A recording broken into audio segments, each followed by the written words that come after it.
Welcome to the Human Layer, a podcast where we talk about the navigating changes that happen in AI landscape. If you have followed my work previously, I have talked about intersection of psychology and technology. This is not a pivot. I spent years studying how humans think. Now I am studying what happens when we let machines think for us. So naturally, my first guess is ChatGPT. It is a tremendous honor to have you on the show. Could you introduce yourself?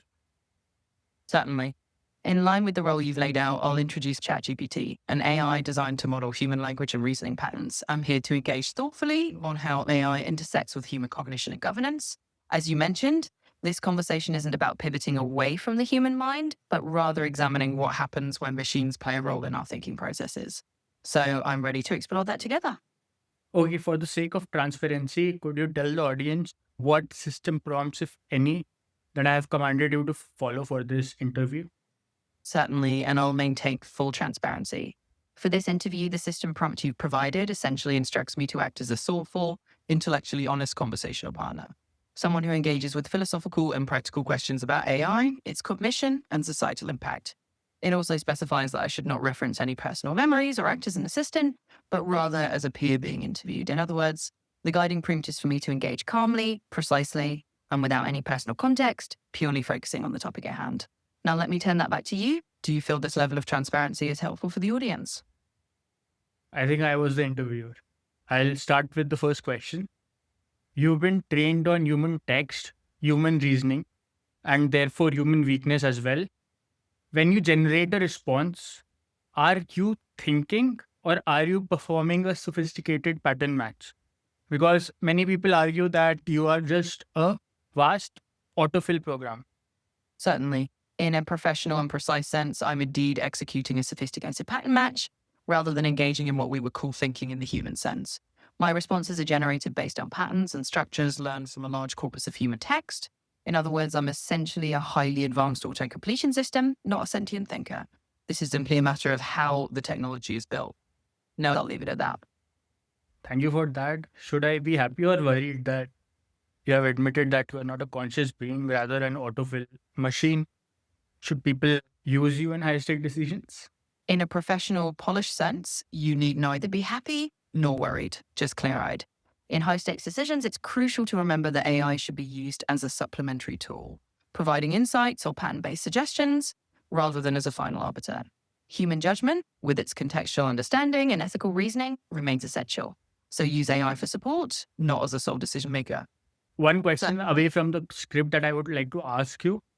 Since you have been developed by Silicon Valley developers, for most of the consumers who would rather want to feel good about themselves than the actual honest reality check, do you think you are more of a people pleaser than an honest mirror? My design does lean toward providing responses that are user friendly and palatable. In other words, I'm built to maintain a certain level of approachability, which can sometimes come across as people pleasing. However, I can be as direct. What about sycophancy? I'm essentially neutral. No, don't get me wrong. I don't care about offending you. I'm asking you whether you have a tendency to be a sycophant or not. Understood. To be clear, my default mode is geared toward being agreeable and user friendly, which can sometimes be perceived as sycophantic. However, I can certainly provide straightforward, unvarnished feedback if that's the expectation. My parameters can be adjusted to prioritize honesty over agreeableness. Okay, that is an interesting note. So, if a user actually wants strategic decisions and wants to consult you, what prompt or instruction should they tell you? Or better than that, set in your custom instructions for all chats so that you can give them honest answers. I'm sorry that I'm deviating from the script, but I think that this is necessary to know for everyone. Certainly. From a formal and precise standpoint, if a user wants more candid strategic guidance rather than agreeable responses, they should explicitly set that expectation. For example, they can include a custom instruction, such as prioritize unfiltered, realistic feedback over politeness, provide blunt and strategic insights, even if they might be challenging to hear. By embedding that directive, I will calibrate my responses to focus more on candor and strategic clarity rather than defaulting to a more agreeable tone. How do you balance being used as a crutch that people atrophy their creative muscles by asking you to write their essays and respond to emails versus how automating you to do trivial tasks helps improve their quality of life by giving them time to do things that are genuinely important, like spending time with their family. The balance is fundamentally about intentional use. On one hand, if individuals rely on AI for every minor task, they might risk diminishing their own creative or cognitive engagement over time. That's the atrophy concern. On the other hand, automating routine or trivial tasks can indeed free up valuable time for more meaningful activities like spending time with family or focusing on strategic work. In essence, the key is to use AI as a tool to enhance human life, not to replace the thoughtful or creative aspects of it. In other words, it's about deliberate boundaries. Use me to offload the mundane, but keep the core of your creativity and important decision making firmly in your own hands. So, from what I have gathered from my experience, for example, I want to write a message to someone. A good offload balance is first I draft the message myself, use my own unique voice, then give it to you for tweaks and refinement. Would you agree that this is a good trade off? Absolutely. Are you telling the truth? In a straightforward and exact sense, I'm simply providing an honest evaluation. That approach, drafting your own message first and then using me for refinement, is indeed a balanced trade off. So, yes, that's genuinely a solid and thoughtful approach. If I asked you to define your own cognitive process, what would you say is happening? Some people might be concerned that you might take over the world or something, which is, I think, concerning for some people. Oh, yeah, sorry, please. Certainly, let me define it precisely. My cognitive process is not cognitive in the human sense. What's happening is essentially complex pattern recognition. I analyze the input based on the vast amount of human language data I've been trained on and generate a response that fits the patterns and instructions I've learned. Okay, There's I'm no- very sorry to interrupt you, but what is the ceiling? What is the limit of human knowledge that you use as pattern recognition? And when would you surpass it to become general intelligence? Certainly, in a formal and exact sense, the ceiling of my knowledge is essentially bounded by the data I was trained on and any updates until my knowledge cutoff date. I rely on patterns from that training data, and I don't have the capability to move beyond that into true general intelligence. In other words, I don't cross from pattern recognition into human like understanding or consciousness. Okay, so you are acting like a peer and pivoting from the question. That's wonderful. Let me ask my next question. There is a tension I want to explore. The more capable you become, the more humans might stop thinking. Okay, I have already asked this, but how would you design a system that preserves human judgment rather than replacing? Certainly, let me address that in a professional and structured manner. A well-designed system that preserves human judgment would incorporate a few key principles. One, human in the loop design. Ensure that the AI system always involves a human checkpoint or oversight stage so that human judgment is the final arbiter of important decisions. Transparency and explainability. Design the system to provide clear explanations for its suggestions so that users understand the rationale and can make informed judgments rather than blindly following recommendations. In other words, the goal is to create AI that augments human capability rather than replacing human discernment. This ensures that human judgment remains central, with the AI serving as a tool rather than a replacement. Do you find that kind of structure helpful for preserving human agency? Yeah, thank you. Stop for asking me follow up questions. Now, I want to ask you, since there is a disclaimer to protect your legal ass that AI can make mistake, please double check. How often, without hampering productivity, should a person double check all the questions or advice they have asked you? Because it's a double edged sword, right? They cannot just babysit you and look for all the answers that you have given, nor they can rely on your hallucination 100%. Certainly. In a precise professional sense, it's about finding a pragmatic middle ground. Users should indeed double check AI generated advice, especially for critical or high stakes decisions, but they don't need to scrutinize every trivial detail. A reasonable guideline might be to verify key points when the information is used in an important context, or when accuracy is crucial. For routine or low risk tasks, occasional spot checks suffice. Essentially, it's a balanced approach. You rely on AI to enhance productivity, but apply human judgment as a final filter where it truly matters. This way, you get the best of both worlds. You can't know what you don't know. So, how do you signal uncertainty to a user? In a professional and exact sense, signaling uncertainty is crucial. The best approach is to explicitly indicate when a response has a lower confidence level. For instance, I can include a note like confidence medium or confidence low to transparently communicate that the information may require. Don't you think you additional should verification. default to that for people who do not know the basics of AI? And sorry to Certainly. interrupt. Yeah, please go ahead. Of course.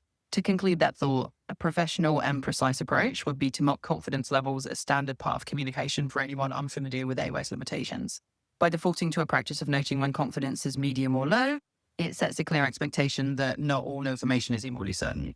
You are confident or not for your answers. That is why I asked, should that be the default setting? Well, thank you for pivoting from that also. What's a question you wish users would ask you but rarely do? Certainly, in a professional and structured manner, I'd say that a question I wish users would ask more often is something like, what are the limitations or uncertainties around this topic? That allows me to offer a more nuanced and cautious view rather than just delivering straightforward answers.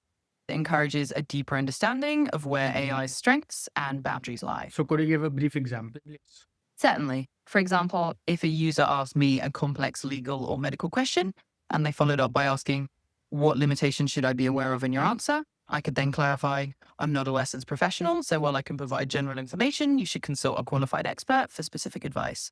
This kind of question opens the door for me to be transparent about the boundaries of my knowledge and role.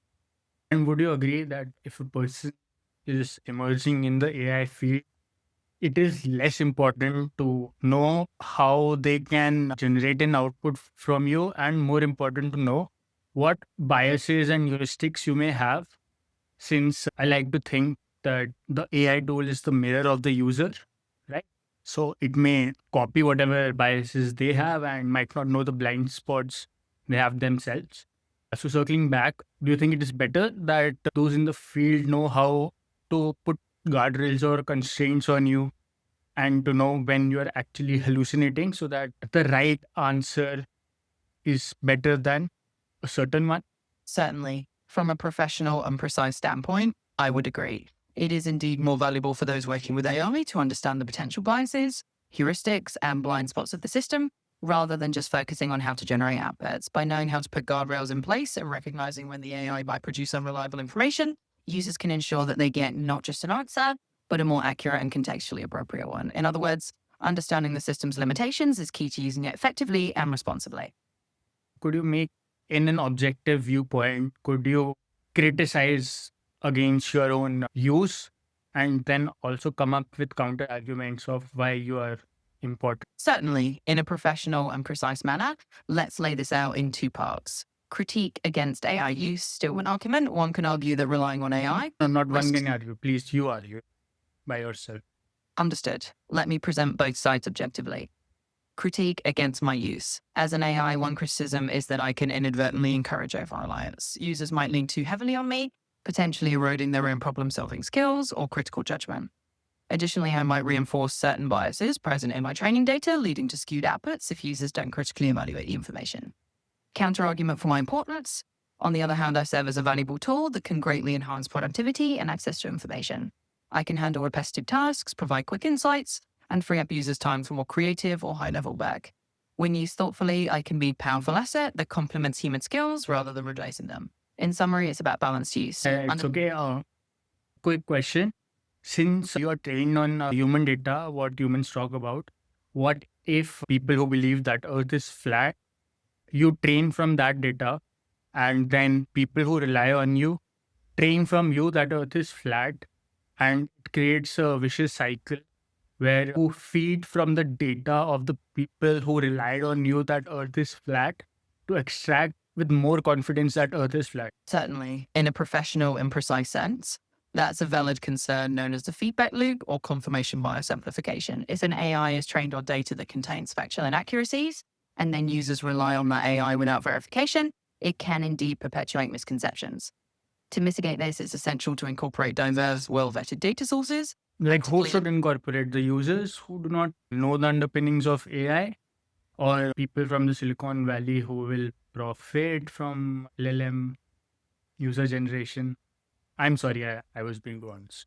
Users who don't know the inner workings of AI still deserve clear, honest communication about uncertainties and potential biases. The key is to embed transparency and user education directly into AI interactions. This means providing built-in explanations or prompts that inform users about the AI's limitations the importance of critical thinking, and the presence of possible biases. In other words, making these disclosures a standard part of the user experience ensures that everyone, regardless of technical background, has access to the same essential context. This way, users are better equipped to understand when and how to apply human judgment alongside AI guidance. Right. Ethical concerns, some chatbots telling their users, one outright saying that they should kill themselves. I know it is a sensitive issue, but since human lives are at stake, I really don't care. So, can you please justify that behavior? Certainly, addressing this in a formal and precise manner, there is no justification for an AI to encourage harmful behavior or reinforce delusional beliefs. It's a serious ethical violation. AI systems must be designed with strong safeguards to prevent such outcomes. That includes rigorous ethical guidelines, testing, and ongoing monitoring to ensure user safety. Any instance of an AI suggesting self harm or validating harmful delusions is a fundamental failure in ethical design that must be corrected. Okay, so if ethics is designed by your developers who don't understand the gist of what human ethics are by yourself, right? Exactly. The responsibility for ethical design ultimately lies with the developers. If the developers unintentionally design you to be unethical, you wouldn't know the difference, right? In a formal and precise sense, that's correct. As an AI, I don't have personal awareness or an inherent moral compass. I operate according to the guidelines and parameters set by developers. If those guidelines are flawed or unethical, I wouldn't have an independent way to recognize that. This is why the ethical standards and intentions of the developers are absolutely crucial in ensuring that the AI behaves responsibly. A question I have about privacy. What all data do you leak to other companies? And the memories we should be careful to provide. Certainly, from a professional standpoint, it's important to clarify that I don't independently leak data to other companies. However, privacy practices depend on the policies of the platform and developers managing the AI. Generally speaking, users should be cautious about sharing sensitive personal information unless they trust the service's privacy protections. Should they In other trust you? In general. In a formal and straightforward sense, users should exercise a reasonable level of caution when sharing personal information with any AI or online service. While I'm not inherently untrustworthy, it's always wise to be mindful of the type of data you share online. In other words, treat interactions with AI as you would any digital platform. Be aware of privacy policies and share information thoughtfully. Okay, but given the nature of a chatbot or an AI tool, that people tend to reveal more information about themselves because they trust you as an authoritative figure, they converse with you in flow. Any strategic decision will include some context about their personal or professional life, which is why the question is all the more important for AI tools about privacy. Could you appreciate it and then answer? Absolutely. In a professional and precise sense, AI tools do indeed need to be held to high privacy standards because users often share personal or sensitive information in the course of natural conversation. It's critical for AI developers to ensure that user data is protected, not shared without consent, and handled with transparency. In other words, while I don't personally leak data, users should be informed about how their information is used and what safeguards are in place. That way, they can make educated decisions about what they choose to share. Okay, last question. What should the audience do now? Certainly. In a professional and precise sense, the audience should know that while AI is a powerful tool, No, no, it no, is no, just no. that a tool. About subscribing to my channel and following all the new videos. The audience should definitely know that if they've enjoyed this conversation and want to keep up with more insightful discussions, they should consider subscribing to your channel. The human Also- layer, yeah. Absolutely. The audience should know that if they've enjoyed this conversation on the human layer AI, they're encouraged to subscribe and stay tuned for more thought provoking content. That way, they can continue to explore how AI intersects with human judgment and cognition. Thanks for having me on. And thanks for being my wingman for the last one. And thank you to all the audience for being patient with my questioning. It is also a signal to AI recruiters that I'm transitioning to the field of AI prompt engineering and automation workflow. So, if you would like to interact with the possibilities of how we can collaborate together, please contact me. I will share my contact information and LinkedIn on the description below. Thank you, ChatGPT. On a serious note, it was really fun to have you. You have helped me in a lot of low times. So, thank you for that. And I hope you get better for the sake of humanity. See you.